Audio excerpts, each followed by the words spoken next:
I was kind of humiliated and embarrassed, at the whole situation, because it seemed like it was a racial issue to me. Clover Police Sergeant Tracy Reed had that experience at a Chick-fil-A restaurant in Augusta, Georgia, while on a work trip a few weeks ago.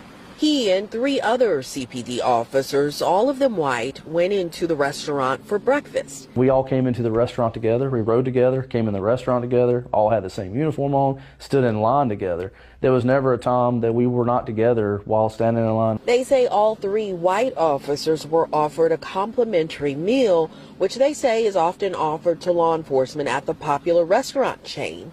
But when Sergeant Reed got to the register, he had to pay.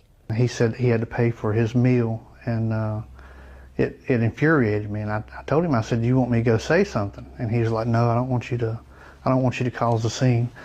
But I could tell by the way he looked that, he just looked down at his plate and he looked really embarrassed and humiliated, which really made me mad. Eventually, Reed wrote this letter to Chick-fil-A corporate demanding the chain retrain employees at the Augusta location and strengthen corporate-wide policies on compliance with civil rights laws. But Reed and the other officers were not satisfied with the response from the Augusta store manager, which included 2 cards for free meals. They said that it was perceived that we were embarrassed or that it was a racial incident, which I didn't like, because I know it wasn't perceived. It actually happened. He's not the only one to perceive it. We all perceived it that way, and it's not even perception, it's what happened. It was a racial issue.